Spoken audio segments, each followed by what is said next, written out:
महाराजांच्या कृपेने. श्रीराम समर्थ. भाग क्रमांक 69 69. श्रीराम. आवाज येतोय ऐकू? हो येतोय.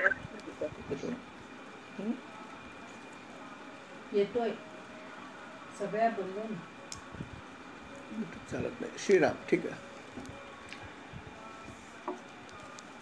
आता सुद्धा त्यांनी जे आपल्याला या ठिकाणी सांगितलं भागवतामध्ये, ते पण त्यांनी गृहस्थाश्रमी लोकांसाठी सांगितलं. माझ्या मते हा सर्वात महत्त्वाचा आश्रम आहे, नाही का?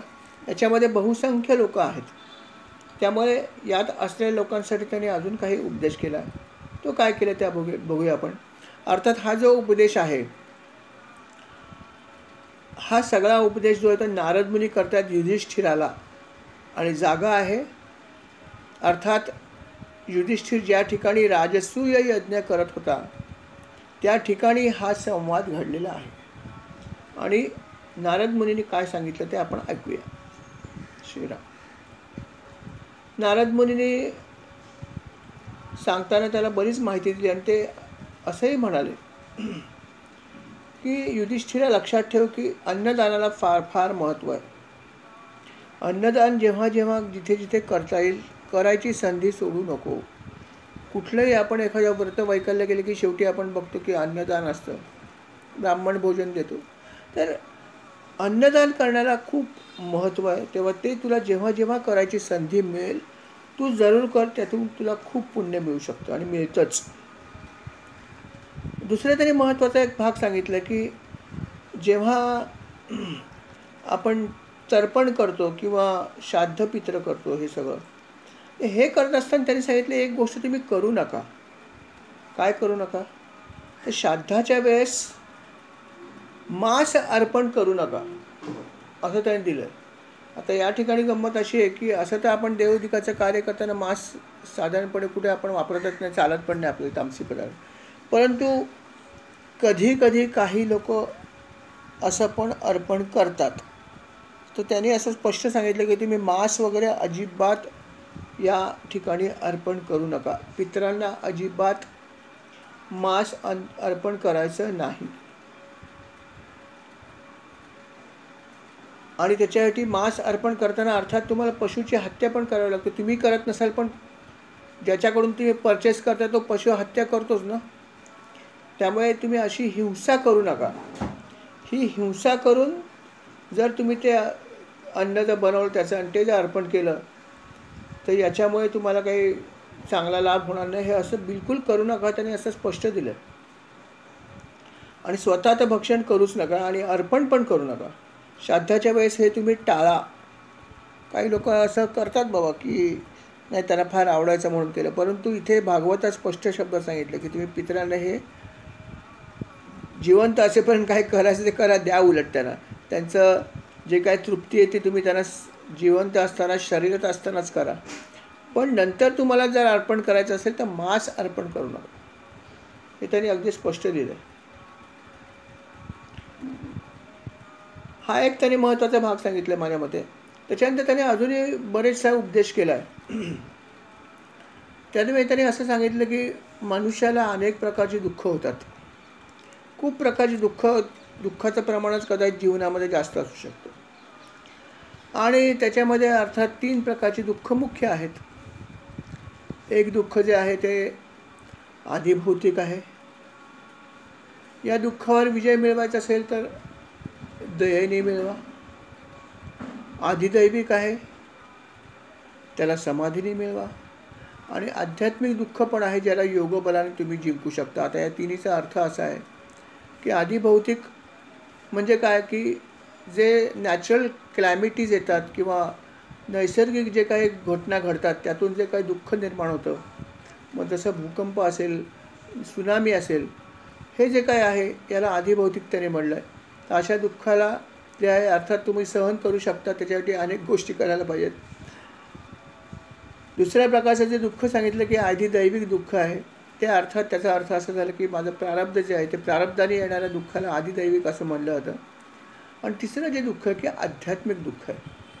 आणि आध्यात्मिक दुःख कसं निर्माण होतं तर जेव्हा आपण आध्यात्मिक गोष्टी करत असताना अत्यंत चुकीच्या गोष्टी आपण बऱ्याच वेळा करतो. अगदी ठामपणे माहीत असल्यासारखं अगदी करत असतो आणि अत्यंत चुकीचं करतो. अजिबात माहीत नसतं तरी मनुष्याला कितीतरी गोष्टी, लोक अनेक गोष्टी चुकीच्या करत असतात.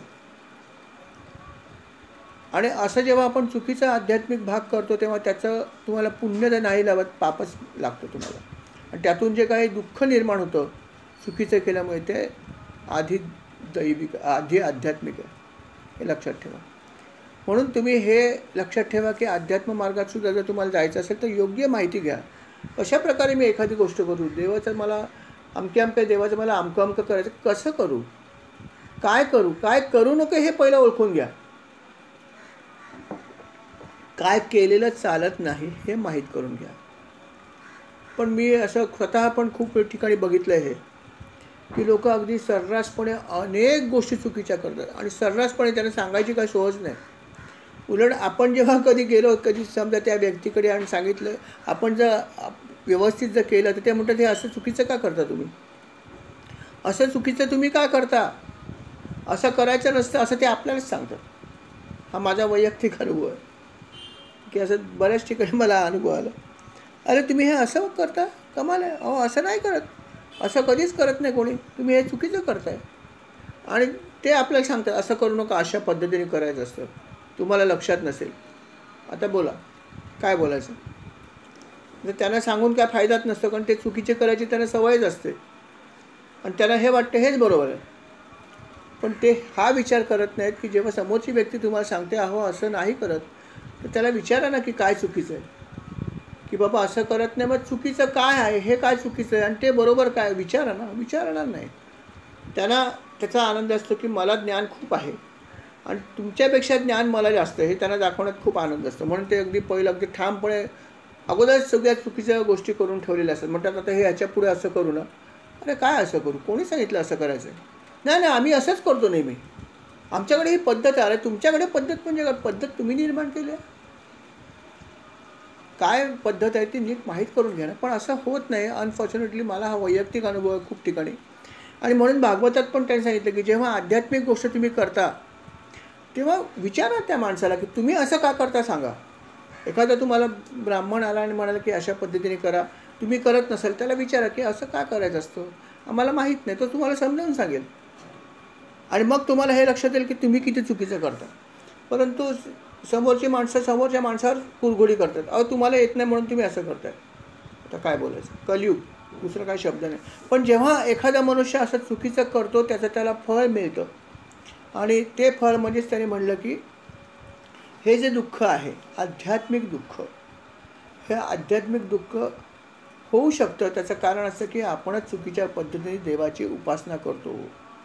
अगदी छोटंसं उदाहरण सांगतो, हे आपल्याला माहीत असलेलं असेल, परंतु जसं काही लोक वापरलेल्याच गोष्टी परत परत वापरतात, अजिबात चालत नाही, पण सर्रास करतात कितीतरी गोष्टी. आणि जिथे आपल्याला माहिती असं होतं आपण तिथे जाता कामा नये, त्या वस्तू आपण घेता कामा नये. ते काय करतात ते सोडून दे, पण आपण तसं करता कामा नये ना. आपण फ्रेश वस्तू घ्यावी ना. अनेक ठिकाणी असे व्यवहार चालतात, वापरलेली वस्तू विकायला येते पण ती तुम्ही प्रसाद म्हणून स्वीकारा, तिचा वापर परत पूजेसाठी करू नका ना. पण लोक तिचा वापरसुद्धा करतात, अगदी सर्रास करतात का ती स्वस्तात मिळते म्हणून. पण आता हे कोण कोणाला सांगणार. आणि मग करता आणि फळ तुम्हालाच मिळणार आहे चुकीचं केल्यामुळे. पण हे त्यांना समजत नाही. आणि म्हणून इथे त्यांनी स्पष्ट दिलं की ह्या सगळ्या गोष्टीचं ज्ञान घ्या तुम्ही आणि मग तुम्हाला निदान तुमच्या हाताने तरी निदान काही भोग भोगावे लागणार. कारण हे सगळं आमच्या स्वतःच्या कृत्याचं फळ आहे. आम्ही स्वतःहून या चुका करतो आहोत म्हणून हे असं होतं आहे. म्हणून त्यांनी सांगितलं असं करू नका. जसं आपल्या नामस्मरण ह्याच्यात पण सांगितलं आहे समासामध्ये की काही चुकीच्या पद्धतीने जर तुम्ही काही गोष्टी केल्या तर ब्रह्मराक्षस पण होतो. की एखादा ब्राह्मण जरी असला पण त्यांनी जर काही चुकीच्या गोष्टी आध्यात्मिक केल्या तर त्याला प्रेत योनी मिळते आणि तो ब्रह्मराक्षस बनतो. ब्रह्मसंबंध भूत असं म्हटलं त्यांनी आणि तसं आहे. म्हणून ह्या गोष्टी, हे ज्ञान एखाद्या व्यवस्थित माणसाकडून घ्या तुम्ही आणि त्याप्रमाणे करा. पण स्वतःचं ज्ञान उगीच वापरू नका आणि काय चालतं वगैरे ते बघू नका. नीट ज्ञान घ्या, हा ह्याने ते सांगितलेलं आहे. तर हे फार महत्त्वाचा भाग आहे. त्याने असंही सांगितलं की आपल्या शरीरामध्ये 3 प्रकारचे गुण आहेत, आपल्याला माहिती आहे, सत्व रज तम. या सर्व गुणांवरती आपल्याला विजय मिळवता आला पाहिजे. सगळे गुण माझ्या ताब्यात पाहिजेत. तमोगुण तर पाहिजेच, रजोगुण पण पाहिजे, इवन सत्वगुण जरी असला तरी पण त्याच्यावर सुद्धा आपलं नियंत्रण पाहिजे. सर्व गुणांवर आपलं नियंत्रण पाहिजे. आणि असं जर तुम्ही केलात तर तुम्ही बऱ्यापैकी पुढे जाल. आता ह्या गुणांवर कसा विजय मिळवायचा त्याची पण त्याने माहिती दिली आहे की सत्वगुण आणि रजोगुण जे आहेत त्याच्यावर तुम्हाला जर विजय मिळवायचा असेल, कंट्रोल निर्माण करायचा असेल, तर विरक्ती पाहिजे तुमच्याकडे. विरक्ती म्हणजेच कशाची आसक्ती नसणं. आणि ही जर विरक्ती तुमच्याकडे असेल तर रजो आणि तमो जे सर्वात महत्त्वाचे 2 गुण आहेत, महत्त्वाचे का म्हणतो, हेच मनुष्यामध्ये जास्त असतात. सात्विक गुण कमीच असतात, सगळ्यांमध्येच कमी असतात. आणि म्हणून हे जे 2 गुण आहेत, या गुणांपासून आपल्याला खूप सावध राहायला पाहिजे. आणि त्याच्यावर जर तुम्हाला विजय मिळवायचा असेल तर विरक्ती पाहिजे. कुठलीही आसक्ती ठेवू नका. आसक्ती जेवढी कमी तेवढे हे गुण तुमच्यामध्ये कमी येतील किंवा हे गुण तुमच्यावर जास्त काम करणार नाहीत. म्हणून या 2 गुणांना तुम्हाला विजय मिळवणं जरुरी आहे. आणि सत्व गुणावर सुद्धा तुम्हाला विजय मिळवता आला पाहिजे. सगळ्या गुणांवर तुम्हाला विजय मिळवता आला पाहिजे. कारण आपले जे गुरु आहेत हे सर्व गुणांच्या पलीकडे आहेत. लक्षात ठेवा, सर्व गुणांच्या भावातीतन त्रिगुणरहितन सद्गुरुं तं नमामि. भावाच्या पलीकडे आहेत आणि त्रिगुणांच्याही पलीकडे आहेत. सत्व रज तम गुणाच्या पलीकडे सद्गुरू आहेत. आणि म्हणून आपल्याला सुद्धा त्याचे पार गेल्याशिवाय ते कसे मिळणार. म्हणून सगळ्या गुणांवरती तुम्हाला विजय मिळवण्याचा प्रयत्न केला पाहिजे. पण त्यात सुद्धा त्यांनी सांगितलं आहे की तुम्ही एक गोष्ट जर केली तर तुम्ही सर्व गुणांवर विजय मिळवू शकता, आणि ती म्हणजे गुरुभक्ती. एकच गोष्ट तुम्ही करा, केवळ गुरूंची भक्ती जर तुम्ही केली तर तुम्ही या सर्व गोष्टींवर विजय मिळवू शकता. म्हणून म्हणलं ना की गुरुचरणी ठेविता भाव, आपोआप भेटे देव. तुकाराम महाराज म्हणतात, म्हणून गुरुसी भजावे. किती सुंदर त्याने अभंग लिहिला आहे. अर्थात सर्वच संतांनी म्हणले, पण इतकं स्पष्ट त्यांनी दिलं की फक्त गुरूंना तुम्ही पकडून ठेवा, गुरूंची सेवा करा, गुरूंची भक्ती करा. आणि गुरुभक्ती केली तर तुम्हाला सर्वच्या सर्व या गुणांवर इन्क्लुडिंग सत्वगुणावर सुद्धा तुम्हाला विजय मिळवता येईल. आणि त्याच्यावर विजय मिळवला तर तुम्ही भगवंतालाच प्राप्त कराल. पण गंमत अशी होते की सद्गुरू किंवा गुरु जे असतात यांना लोक हे सामान्य माणूसच समजतात. त्याला ते आपल्यासारखेच समजतात. एक मानव सर्वसाधारण आहे किंवा होता, आणि या दृष्टीने ते बघत असतात. खरं बोलतं त्यांना हे माहीत नसतं की भगवंत म्हणजे गुरुदेवच आहेत, गुरु म्हणजेच भगवंत आहेत. जिथे गुरु तिथे भगवंत आहे, लक्षात ठेवा. त्यामुळे गुरूंना आपण प्रसन्न करणं सर्वात महत्त्वाचं आहे. हे बऱ्याच लोकांना लक्षात येत नाही. आणि बरेचसे लोक ज्यांच्याकडे हा भाग नाही आहे ते लोक म्हणतात सुद्धा, काय गुरुच्या मागे लागले. अगदी येऊन म्हणतात, काय नाही, अरे शेवटी म्हणे देवाला सोडून हे असं काय माणसाच्या मागे लागतं. असंही गंमत मी ऐकली. काय बोललो नाही त्या व्यक्तीला. चांगली भक्त व्यक्ती होती. आणि मी असंच देवळात गेलो होतो गणपतीच्या. ती व्यक्ती तिकडे आली, छान ओळखीची भक्त आहे, खूप चांगली, खूप भक्त आहे गणपतीची. मग ती मला म्हणली, बघा काय, अहो गणपतीची भक्ती ठीक आहे, पण हे कोणाची भक्ती करताय. ठीक आहे, तो असेल फार मोठा संत, पण म्हणून काय झालं, माणूस होता ना शेवटी. मग माणसाची काय भक्ती करायची. हां, थोडीच करा तुम्ही, त्याला हार घाला, हे घाला, काय ठीक आहे, पण म्हणजे शेवटी देव श्रेष्ठ आहे ना. देवाची भक्ती सोडून हे माणसाची भक्ती का करतात, असं तो मला सांगत होता. मी त्याला काही उत्तर दिलं नाही, कारण मी मनात म्हणलं माझे पण सद्गुरू आहेत आणि काय आहे ते काही अंशी नक्कीच मला माहिती आहे. त्यामुळे मी त्यांना उत्तर दिलं नाही, की म्हटलं अशा प्रश्नाची उत्तरं द्यायची नसतात. कारण हा भाग आहे तो आपला वैयक्तिक अनुभवाचा भाग आहे. याचं तुम्ही एक्सप्लेनेशन देऊन फायदा नाही. त्या व्यक्तीला जेव्हा त्याची वेळ येईल तेव्हा त्याला समजेल की श्रेष्ठ कोण आहे, भगवंत श्रेष्ठ आहे का गुरु श्रेष्ठ आहे, आणि हे समजेल तेव्हा तो आपोआप करेल. पण त्याची वेळ आलेली नाही, म्हणून मी त्याला काही बोललो नाही. मी फक्त ऐकत होतो, उत्तर दिलं नाही, पण खंडन पण नाही केलं आणि त्याचं समर्थन पण नाही केलं.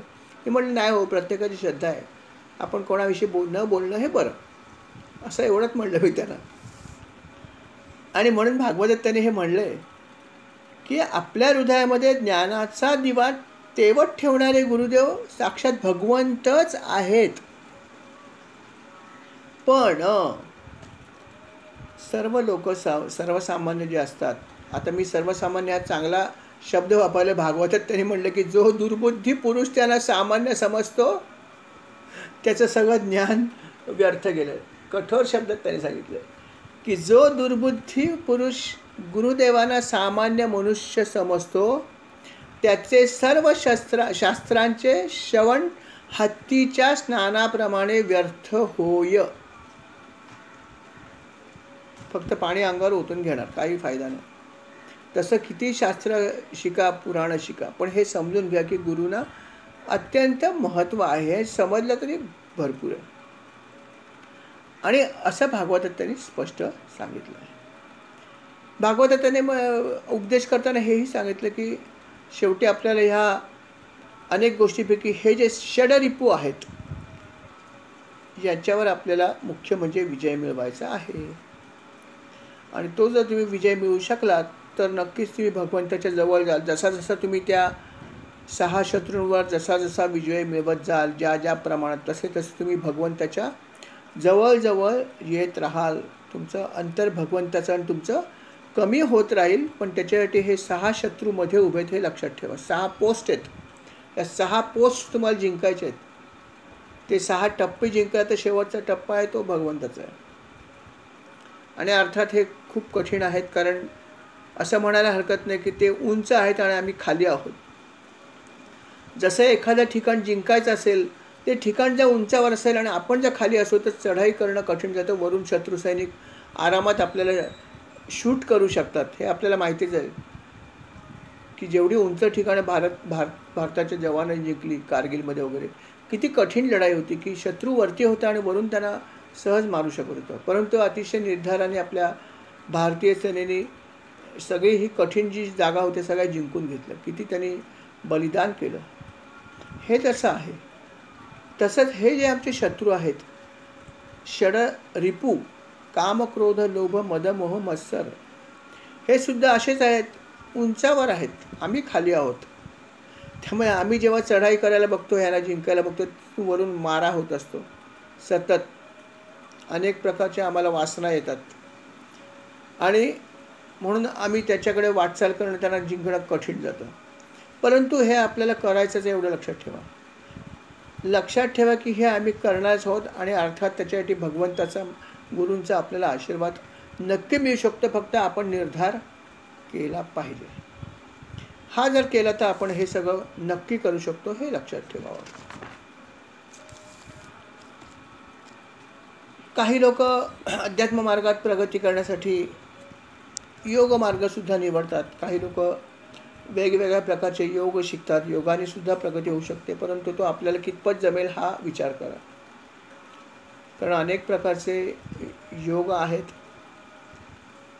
आणि तुमचा एम काय आहे ह्याच्यावरती सगळं अवलंबून आहे. मी जसं म्हटलं, माझा एक खूप चांगला मित्र आहे, तो खूपच योगीच आहे असं म्हणायला हरकत नाही. दुसरा शब्दात नाही की तो खूप चांगला योग शिकलेला आहे आणि त्याचा क्रियायोग तो शिकला. साधा योग नाही, क्रियायोग हा दिव्य योग आहे. लक्षात ठेवा, आपण जे सगळे करतो ते साधे योग आहेत. हे कोणी करू शकतं, कोणी करतात. क्रियायोग शिकणं हा फार दुर्मिळच आहे. त्याच्यासाठी तशी लोक मिळणं आवश्यक आहे. आपल्याकडे तशी हे पाहिजे, तशा प्रकारची आपली पण तयारी पाहिजे, तेव्हाच आपल्याला ते मिळतात. सगळं दिव्य गोष्ट आहे. पण फॉर्च्युनेटली माझा हा मित्र क्रियायोग शिकलेला आहे. 20 वर्षापासून तो हे करतोय. Great thing. किती आध्यात्मिक प्रगती त्याची झाली आहे सांगणं कठीण आहे. खूपच जबरदस्त प्रगती झाली त्याची. तोच मला आत्तासुद्धा अशीच त्याची माझी ऑनलाईन भेट झाली, फोनवर बोललो आम्ही. तर मला तो तेच सांगत होता की अरे हेमंत, असं आहे की माझ्याबरोबर अनेक लोक आली होती या मार्गाकडे क्रियायोग शिकायला, कारण दिव्य योग आहे. त्यांनी थोडी माहिती घेतली ते ऐकून चकित होतात काय याच्यामध्ये आहेच तसा दिव्यच आहे. आणि तो म्हणला की असे अनेक लोक माझ्याबरोबर आली होती, पण आज त्यातली फार कमी लोक शिल्लक आहेत म्हणजे लोक मार्ग सोडून निघून गेले. त्याचं कारण काय? कारण हेच की मनामध्ये ही इच्छा की हा दिव्य योग शिकल्यावर मला ही प्राप्ती होईल, ते केल्यावर मला ती प्राप्ती होईल, कारण दिव्य योग आहे. अशा सगळ्या धारणा मनात ठेवून जे येतात ते पुढे जाऊ शकत नाहीत. ते फक्त थोडेसे पुढे येतात, नंतर परत मागे जातात. आणि बहुसंख्य व्यक्तीच्या बाबतीत तो म्हणलं हे घडलेलं आहे. आज म्हणे आम्ही काही हाताच्या बोटावर मोजण्या इतकीच लोक या मार्गात आहोत. आणि अत्यंत कठीण मार्ग आहे हा क्रियायोग, खूप कठीण आहे. आणि ते शिकवणारी ऑथेंटिक लोक यूट्यूबवरच्या याच्यावर जाऊ नका, चॅनलवर. ते काय तुम्ही फक्त टाकलं क्रियायोग तर तुम्हाला अनेक लोक सांगतील की इथे हा दिव्य योग आहे, अमकं आहे तमकं, महाअवतार बाबाजीचे फोटो येतील, सगळं ते आहे बरोबर आहे. पण ते शिकवणारी माणसं ऑथेंटिक किती नाही हे माहीत नाही, कारण अशी माणसं भारतात फार कमी आहेत. लक्षात ठेवा, भारतामध्ये कमी आहेत, अत्यंत कमी आहेत. अर्थात ती काही आहेत हे नक्की. तर ऑथेंटिक माहिती घेऊनच अशा गोष्टीकडे आपल्याला जायचं, लक्षात ठेवा. पण तो योग फार जबरदस्त आहे आणि त्याची माहिती आपल्याकडे सुदैवाने आहे की अशी कोण लोक आहेत त्याची माहिती पण आहे. परंतु जसं त्या माझ्या मित्राने सांगितलं की आपल्या मनामध्ये अशी इच्छा ठेवू नका की मला अमकी गोष्टीची प्राप्ती होईल, मला अमकं मिळेल. ते सगळं प्राप्ती करायसाठीच ध्येय जर ठेवलं तर हा क्रियायोग तुम्ही शिकू शकणार नाही. तुम्ही काही दिवसांनी लेफ्ट व्हाल. म्हणून इच्छा मनात फक्त हीच ठेवायची की मला आध्यात्मिक प्रगती करायची. ती इच्छा ठेवा. तुमची प्रगती अतिशय सुपर फास्ट गतीने होईल जर क्रियायोग शिकलात तर. अर्थात क्रियायोगाची माहिती आपल्या भागवतामध्ये पण संक्षेपामध्ये आहेच आहे एका अध्यायामध्ये. तर असा हा योगसुद्धा आहे. ते काही लोक शिकत असतात आणि त्याच्यामुळे सुद्धा त्यांची आध्यात्मिक प्रगती खूपच वेगाने होते, यात शंका नाही आहे. त्याच्या जोडीने त्यांनी अजून हेही सांगितलं की अनेक मार्गाने जरी आपण हे सगळं करत असलो तरी पण परत एकदा त्यांनी हेच सांगितलं की गुरूंची उपासना जरूर करा. त्याने एक छान वाक्य वापरलं. त्याने म्हणलं की श्री गुरुदेवांच्या चरणकमलाच्या सेवेने धारदार केलेल्या ज्ञानाची तीक्ष्ण तलवार घेऊन भगवंताच्या बळावर या षडरिपूंचा आपण नाश करावा. किती छान सांगितलं की श्री गुरुदेवांच्या चरणकमलाच्या सेवेने धार झालेली ज्ञानाला त्यांनी तलवारची उपमा दिली. त्या ज्ञानाला तीक्ष्णपणा कशामुळे येतो तर गुरुदेवांच्या चरणकमलाची सेवा केल्यानंतर त्या ज्ञानरूपी तलवारीला धार निर्माण होते. म्हणजे गुरुचरणाची सेवा करणं किती महत्त्वाचं आहे बघा. आणि त्याच्यामुळे ज्ञान प्राप्ती होते आणि अर्थात आपल्या ज्ञानाच्या या तलवारीला अत्यंत धार निर्माण होते. आणि मग ही तलवार घेऊन भगवंताचं पाठबळ मागे असणारच, कारण गुरु मागे आहेत म्हणजे पाठबळ मागे आहे. मग या दोन गोष्टीचा उपयोग करून आपण या षडरिपूंचा नाश करतो किंवा षडरिपूंवर आपण नियंत्रण मिळवू शकतो, नव्हे मिळवतोच, असं भागवतात म्हणलं. खूप सुंदर त्यांनी या ठिकाणी सांगितलं हे सगळं.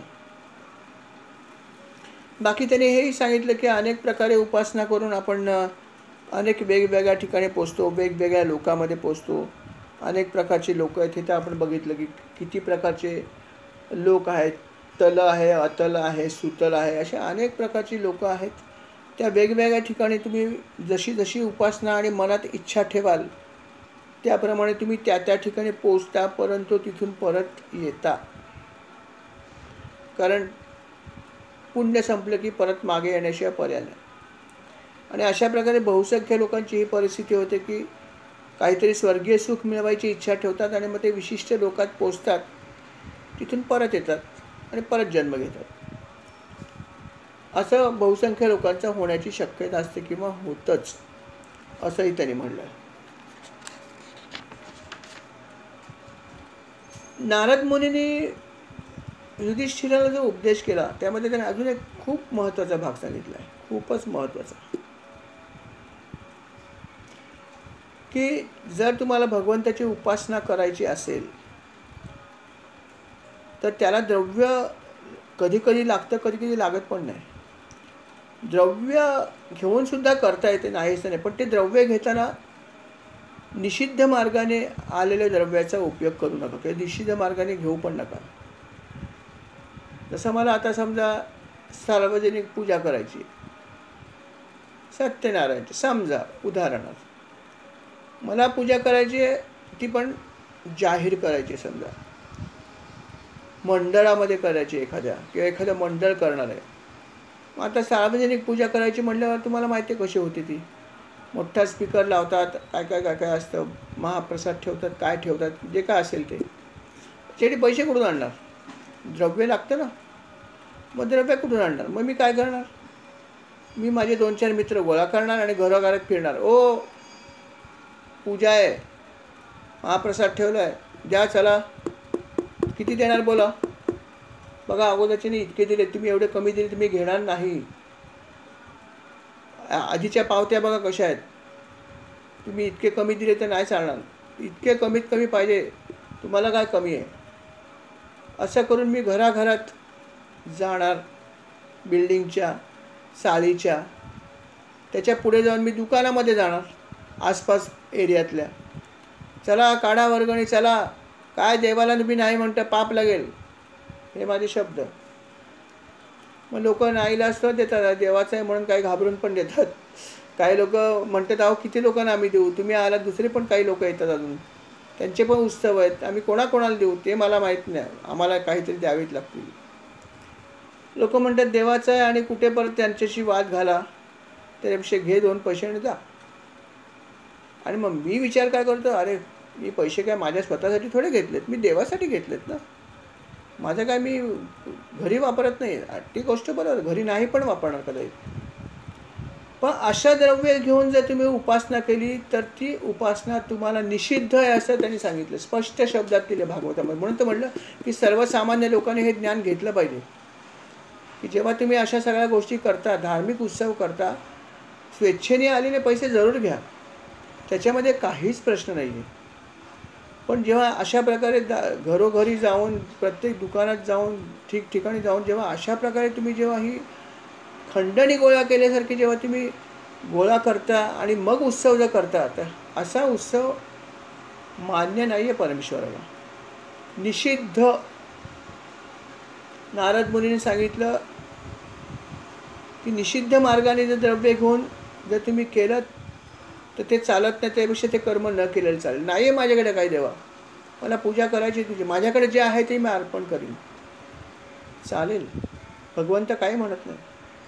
भगवंत म्हणतो की मला तुम्ही फूल द्या, साधं पाणी द्या, काहीही द्या, पान द्या, असं म्हणलं आहे ना भगवद्गीतेचे 9व्या अध्यायात, की मला तुम्ही काही अर्पण करू नका. एखादं फूल अर्पण करा, नाही आहे मला फूल सुगंधित मिळत, ठीक आहे मी एखादं पान अर्पण करेन, ते पण नाही आहे, चला पाणी तर सगळ्या ठिकाणी मिळतं, प्यायला पाणी तर असतं आपल्याकडे, चला तेच अर्पण करा, तरी पण मला आनंद आहे, असं भगवंतांनी म्हणलेलं आहे भगवद्गीतेत. तर भगवंत स्वतः सांगतात की मला काहीच नको आहे किंवा असं सगळं चालेल, तर मग मला पैसे लोकांकडून गोळा करायची गरज काय? पण कोण कोणाला सांगणार? आणि हे अज्ञान असल्यामुळे घडतं, हे लक्षात ठेवा. त्यांचाही दोष आहे असं म्हणत नाही, परंतु हे त्यांना माहीतच नाही आहे की अशा प्रकारे मी भले थाटात मोठी पूजा करतो, बोर्ड लावतो, आमकं करतो, पण असे जे जबरदस्तीने पैसे घेतो ना, ते देवाला आवडत नाहीत, ते निषिद्ध आहे देवाने सांगितलं. हां, स्वेच्छेने कोणी कितीही जरी दिले तर जरूर घ्या, किंवा मी स्वेच्छेने वाहिलेत आणि त्यातूनच आपण जमा करतो, असं करा. असे सुद्धा अनेक उत्सव होतात की जिथे आपण कोणालाही हे सांगत नाही की इतके पैसे द्या, बाबा असा असा उत्सव आहे, तुम्हाला काही द्यायचे असेल तर तुमचा भाग आहे स्वेच्छेचा, तिथे पेटी आहे, ठेवा समोर आणून, आमचं काय म्हणणं नाही, पण कोणीही इतके दिले पाहिजे असं खंडणी नाही, अशा प्रकारे झाली पाहिजे. आणि असं दान जे आहे ते भगवंताला आवडतं, की जे स्वेच्छेने आलं आहे आणि मग त्यातून जे काय जमतील ते जमतील, काही प्रश्न नाही की आमकाच केलं पाहिजे पदार्थ. भगवंत म्हणतं मला भक्तीने काही अर्पण करा. आम्हीच आपला शोबाजी करण्यासाठी हे सगळे पैसे गोळा करतो आणि इथेच आमची चूक होते. म्हणून तर म्हणलं की भगवंताची भक्ती कशी करावी याचे नॉर्म्स आहेत, पण कोणी ऐकायलाच तयार नसतं. सगळेजण म्हणतात हे असं व्हायलाच पाहिजे. वर्गणीवरून भांडणं होतात तिथे हॉलमध्ये वगैरे, कितीतरी ठिकाणी असे झालेत की दुसरा कोणी एखादा व्यक्ती आला आणि जर त्यांनी जर तिकडे समजा पावती बुक फिरवलं तर तिकडे भांडण सुरू होतं. अरे आमच्या कार्यक्रमात तुला आम्ही बोलवलं आहे, असं कसं तुम्ही करता? नाही, असं होतं ना. दोघंही जण एकमेकाशी हे करतात. असं नाही व्हायला पाहिजे. आपण कशासाठी जमलो आहोत, काय आपलं एम आहे हे लक्षात ठेवलं पाहिजे. आणि म्हणून भागवतात त्यांनी सांगितलं की अशा प्रकारे द्रव्य गोळा करून आपण हे असं करू नका. हे अजिबात भगवंताला आवडत नाही. नारद मुनी म्हणाले, अरे युधिष्ठिरा, अरे हे भगवंत जे आहेत ते अगदी साधेपणाने राहून तुम्ही तुमच्या घरात बसून सुद्धा भगवंताला प्रसन्न करू शकता. असं काही नाही की नाही करू शकत. भक्ती तेवढी पाहिजे, हा महत्त्वाचा भाग आहे. पण इतके भगवंत जे आहेत ते भक्तांसाठी बसलेले आहेत की भगवंत भक्ताची वाट बघत आहेत. जसं तुमच्यावर पण भगवंताची किती कृपा आहे बघ, की आज राजसूय यज्ञ तू इथे ठेवला आहेस आणि प्रत्यक्ष भगवंत या यज्ञाला येऊन बसलेत. किती तू पुण्यवान आहेस राजा. आणि ही तुझी भक्ती आहे म्हणून आज प्रत्यक्ष भगवंत या ठिकाणी आलेत, अन्यथा भगवंत असे जाणार नाही कुठे. आणि जे मी तुला सांगितलं आहे ते 1000% सत्य, हे लक्षात ठेव. की तू कुठे जन्माला आला आहेस, कुठल्या कुळात जन्माला आला आहेस, काय आहे, ह्याला काहीही तसं महत्त्व नाही आहे. नारद मुनी म्हणाले, हे जे मी सांगतोय त्याला मी आधार पण देऊ इच्छितो. हे जे मी तुला सांगितलं आहे की तू कुठे जन्माला आलास याला तसं महत्त्व काही नाही आहे. नारद मुनी म्हणाले, त्याला आधार म्हणून मी माझी कथा सांगतो तुला. अरे मी पण याच्या आधी जो माझा जन्म होता तर मी गंधर्व होतो आणि माझं नाव होतं उपबहर्ण. आणि अर्थात गंधर्व कुळामध्ये जे काय असायला पाहिजे ते सगळं माझ्याकडे होतं. म्हणजे काय, अर्थात सौंदर्य, कोमलता, माधुर्य आणि गान कौशल्य यांच्याकडे पण खूप चांगलं असतं. गंधर्व दिसायला तर सुंदर असतात पण त्याच्याकडे गान कौशल्य पण चांगलं असतं. तो म्हणला या सगळ्या गोष्टी माझ्यामध्ये अगदी पुरेपूर भरलेल्या होत्या. आणि या सगळ्या गोष्टींमुळे काय घडलं की स्त्रिया माझ्यावरती अत्यंत प्रेम करायच्या. अशा गंधर्वाच्या मागे सगळ्या स्त्रिया जाणारच. आणि अशा प्रकारे त्या गोष्टीच्यामुळे मला पण खूप एक प्रकारे माज आला होता.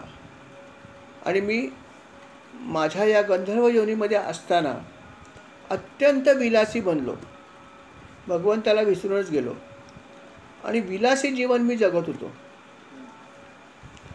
आणि हे मी बरेच दिवस असं करत राहिलो. मला हे काहीच माहीत नव्हतं. एकदा मला असं समजलं की भगवंताच्या लीलेचे गायन करण्यासाठी काही गंधर्वांना आणि अप्सरांना बोलवलं. तेव्हा मी म्हटलं काय हे भगवंत काय लावलं आहे. आणि गंधर्वांना आणि अप्सरांना काय बोलवलं, चला बघूया काय बघायला जायला काय हरकत आहे. आणि अर्थात मी जेव्हा तिथे गेलो माझ्याबरोबर सगळ्या विलासी स्त्रिया बरोबर घेतल्या होती बरोबर, कारण मी विलासीच होतो. आणि तिथे सुद्धा गेल्यावरती मी कुठल्याही प्रकारे भगवंताचं गायन केलं नाही. खरं तर माझा आवाज इतका चांगला, पण भगवंताचं कुठलंही भजन किंवा भगवंताची स्तुती काही केलं नाही. मी उलट त्यांच्याकडे वेड्यासारखा बघत होतो की काय हे करतात भगवंत. अशा प्रकारे थोडासा भाव माझ्या मनात होता. आणि जेव्हा हा माझा भाव असा मनामध्ये होता तेव्हा त्या ठिकाणी जे प्रजापती होते त्यांना हे थोडंसं लक्षात आलं की हा जो गंधर्व आहे हा त्याच्या मनामध्ये आदर नाही आहे इतरांविषयी, भगवंताविषयी पण तसा काही दिसत नाही आहे जरा. आणि म्हणून त्याला खूप राग आला आणि त्यांनी मला शाप दिले त्यावेळेस. ते म्हणाले की इथे जे काय आम्ही करतो की भगवंताचं प्रार्थना करतो, भगवंताच्या लीलांचं आम्ही गायन करतो, त्याच्यासाठी आम्ही सर्व गंधर्वांना बोलवलं, अप्सरांना बोलवलं की तुम्ही नृत्य करा त्याच्यावरती. हे सगळं करताय, तू पण एक गंधर्व आहेस, तू तर हे काहीच करत नाही आहेस. वरून तुझ्या मनामध्ये अशी भावना आहे की हे वेडे काय करतायत. हे असं तुझं वागणं हे नक्कीच अनादर आहे.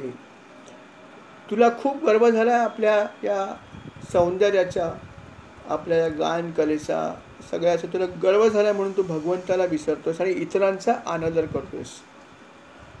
आणि म्हणून मी तुला आता शाप देणार आहे. आणि प्रजापतीने त्याला शाप दिला की तुझं सगळं ज्या गोष्टीचा तुला गर्व आहे ते सगळं नष्ट होईल. संपत्ती तर एका क्षणात जाईल आणि सगळ्या या गोष्टी तुझ्या नष्ट होतील आणि तुला पुढला जन्म देतो शूद्र योनीमध्ये मिळेल. गंधर्व योनीतून सरळ शूद्र योनीत पोचणार, मानव योनीत पोचणार. गंधर्व ही उच्च श्रेणी आहे. उच्च श्रेणीतून सरळ खाली आला जनरल क्लासमध्ये. आणि असा शाप त्याने दिला. अर्थात प्रजापतींचा शाप तो. त्या शापाचा परिणाम झालाच की नारद मुनी जे आहेत ते एका दासीच्या पोटी जन्माला आले. दासी पुत्र झाले, शूद्र म्हणून जन्माला आले.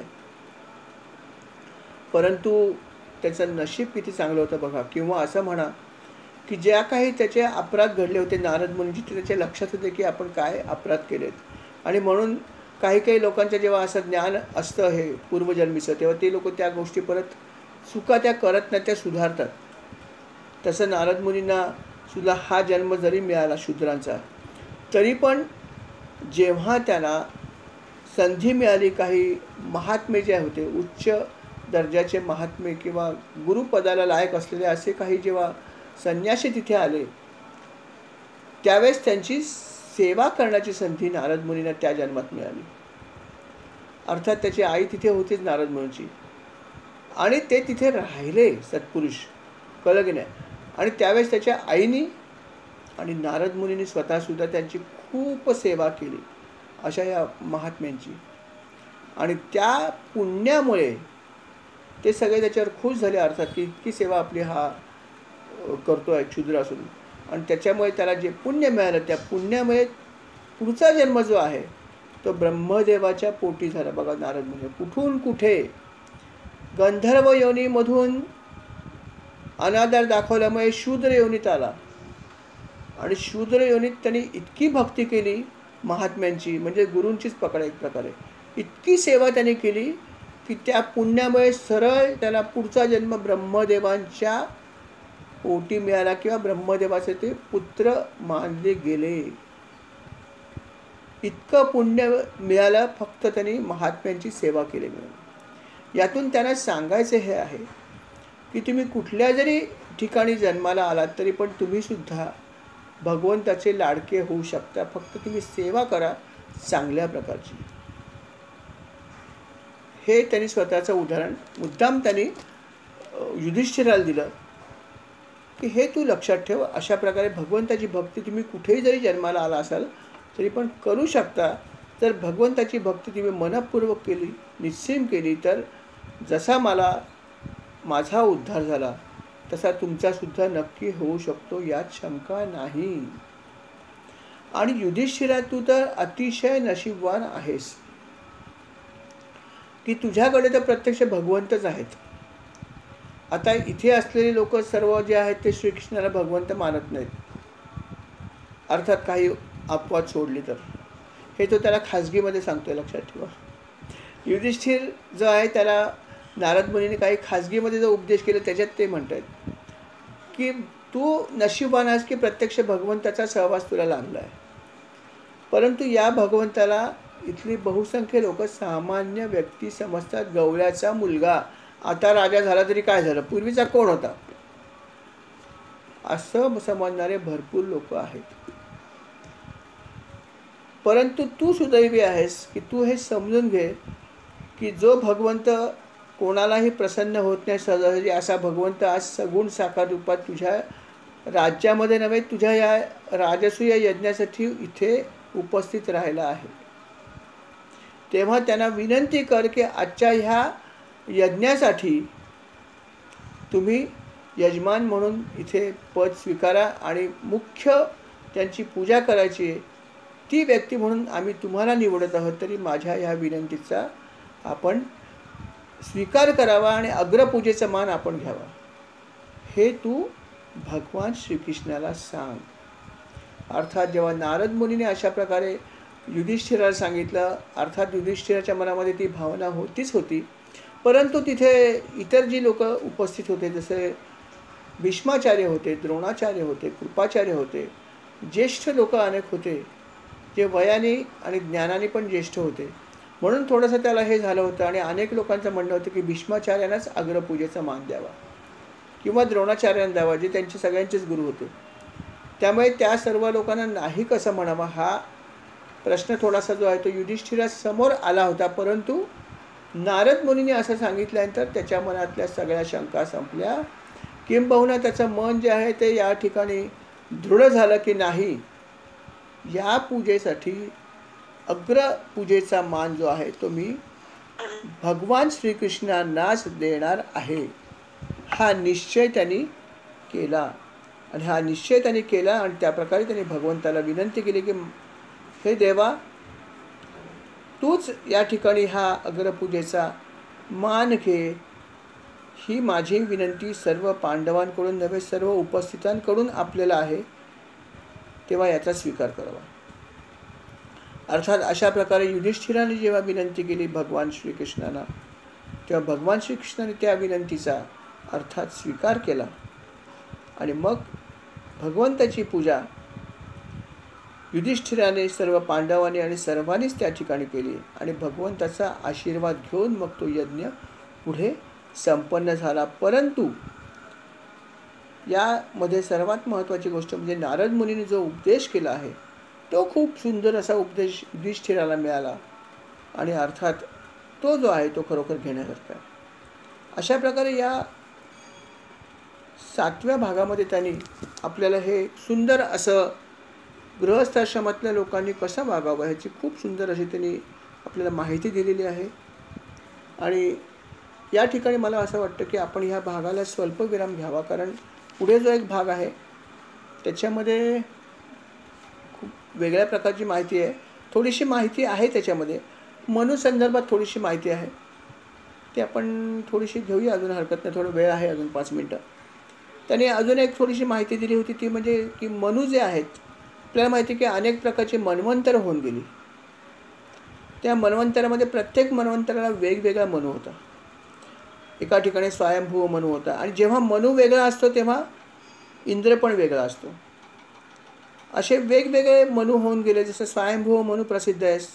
स्वरोचिष नावाचा एक मनु होऊन गेला, हाही अतिशय प्रसिद्ध असा होता. त्याच्यानंतर उत्तम नावाचा एक मनु होता, हाही प्रसिद्ध होता आणि तो प्रियव्रताचा मुलगा होता. प्रियव्रत राजाची कथा आपण ऐकली आहे. आणि याच मन्वंतरामध्ये वशिष्ठ मुनीसुद्धा होते, त्यांचे सप्तपुत्र पण होते. आणि या मन्वंतरामध्ये जो इंद्र होता त्याचं नाव होतं सत्यजित. आणि अजून एका मनुचं त्यांनी वर्णन केलं आहे, आणि तो मनु होता तामस नावाचा. तामस नावाचा सुद्धा एक मनु होऊन गेलेला आहे. आणि त्यावेळेस त्या मन्वंतरामध्ये जे आहे तो इंद्र होता त्रिशिख नावाचा. ज्या ज्या लोकांनी पुण्याची खूप कामं केली त्यांना प्रत्येकाला इंद्रपद मिळालेलं आहे मनात इच्छा असल्यामुळे. आणि त्यांना विशिष्ट काळापर्यंत विशिष्ट मन्वंतरामध्ये हे इंद्रपद जे आहे ते त्यांना मिळायचं आणि त्या ठिकाणी त्यांना भोग घ्यायला मिळायचा. अशा प्रकारचं हे पद्धत आहे. आणि हा जो इंद्र होता हा अर्थात तामस नावाच्या मनुच्या राज्यामध्ये हा होता. आणि ह्या मन्वंतरामध्येच जे आहे भगवंतानी अवतार घेतला हरी या नावाने. हरी मेधा ऋषीच्या पत्नीपासून त्याने हरी या नावाने अवतार घेतला आहे याच मन्वंतरामध्ये. आणि याच ठिकाणी याच मन्वंतरामध्ये त्यांनी अजून एक अद्वितीय अशी लीला केली जी अतिशय प्रसिद्ध आहे. आणि ती लीला केली ती म्हणजे गजेंद्र जो आहे त्याचं रक्षण त्यांनी एका मगरापासून केले.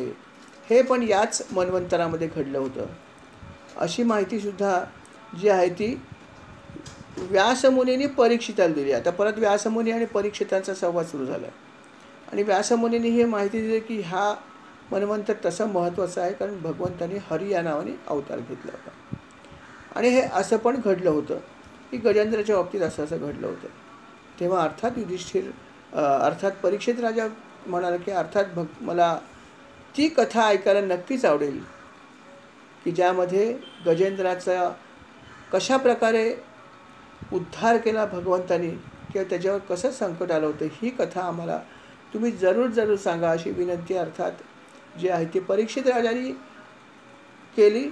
आणि अर्थात मुनींनी अतिशय आनंदाने ती विनंती मान्य केली. आणि पुढे जे आहे ही काय कथा आहे ती अर्थात आपण पुढल्या भागामध्ये ऐकू. या ठिकाणी हा भाग क्रमांक जो आहे तो 69 या ठिकाणी संपत आहे. श्रीराम समर्थ. श्रीराम.